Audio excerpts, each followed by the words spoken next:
বাংলাদেশের হয়ে প্রথম খেলতে এসে হামজা চৌধুরী দেখেছিলেন জনস্রোত। শুধু জনস্রোত বললে ভুল হবে, ভক্ত সমর্থকদের সঙ্গে ভালোবাসার স্রোত তো ছিলই। বাংলাদেশের মানুষদের এমন বাঁধহীন ভালোবাসায় মুগ্ধ হামজা। তার ক্লাব লেস্টার সিটিকে দেওয়া সাক্ষাৎকারে এই মিডফিল্ডার জানিয়েছেন, হৃদয়ের অনেকটা অংশ বাংলাদেশেই।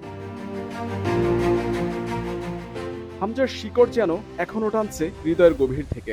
বাংলাদেশ সফরের স্মৃতিচারণ করেছেন হামজা। প্রথম যখন বাংলাদেশে আসেন তখন গ্রামে ফিরে যান। একেবারে গ্রামীণ একটা জায়গা ছিল সেটা। হামজা বড় হওয়া পর্যন্ত শৈশবের বড় একটা অংশ ছিল এই গ্রামেই। বাংলাদেশের মানুষের ভালোবাসা ও গ্রহণযোগ্যতায় হামজা আপ্লুত হয়েছিলেন। বাংলাদেশে অভ্যর্থনা হৃদয় ছুঁয়ে গেছে এই মিডফিল্ডারের। এত ভালোবাসা কখনো দেখেননি কোথাও। ভক্ত সমর্থকদের ভালোবাসায় সিক্ত হামজা। যুক্তরাজ্যে খেলে থাকলেও ভালোবাসার এমন উষ্ণতা সেখানে খুব একটা পাওয়া যায় না বলেই মনে করেন হামজা। বাংলাদেশে পাওয়া ভালোবাসার সঙ্গে তুলনা করতে চান না অন্য কোনো কিছু। ফুটবলার হিসেবে যুক্তরাজ্যে অনেক গুরুত্ব পান, কিন্তু বাংলাদেশে যেটা পেয়েছেন তার সঙ্গে কোনো তুলনা করতে চান না। এটা অসাধারণ এক অভিজ্ঞতা।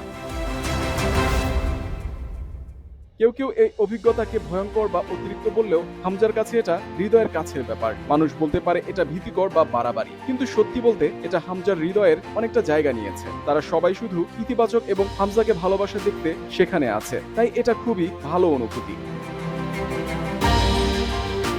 এই মুহূর্তে হামজা চৌধুরী বাংলাদেশের খেলাধুলার অন্যতম বড় আইকন। তাকে ঘিরে বাংলাদেশের ফুটবলে নবজাগরণের দারুণ এক সম্ভাবনাও তৈরি হয়েছে। মাঠ ও মাঠের বাইরে দুই জায়গাতেই হামজার বাংলাদেশের হয়ে খেলার ব্যাপক প্রভাব পড়েছে। জাতীয় দলে খেলতে বিভিন্ন সময় দেশে আসার পর ফুটবল প্রেমীদের ভালোবাসায় সিক্তও হয়েছেন এই ডিফেন্সিভ মিডফিল্ডার। আন্তর্জাতিক বিরতি শেষে হামজা বর্তমানে ইংল্যান্ডে অবস্থান করছেন। অপেক্ষায় আছেন লেস্টার সিটির হয়ে নতুন মৌসুম শুরু করার। ফুটবলে বাংলাদেশ ইংল্যান্ডের চেয়ে অনেক পিছিয়ে থাকলেও ভালোবাসায় অনেক এগিয়ে বলে মন্তব্য করেন হামজা। পাশাপাশি নিজের মনটাও বাংলাদেশে পড়ে আছে বলে জানিয়েছেন লেস্টারের এই ফুটবলার। নেপালের বিপক্ষে দুটি প্রীতি ম্যাচে হামজার না থাকার সম্ভাবনা বেশি। ক্লাব ফুটবলে ব্যস্ততার কারণে আপাতত দুটি প্রীতি ম্যাচে খেলতে পারবেন না। অক্টোবরে হংকং এর বিপক্ষে এশিয়ান কাপ বাছাইয়ের ম্যাচে দেখা যাবে হামজাকে। দলের হয়ে অসামান্য অবদান রাখতে চান হামজা চৌধুরী।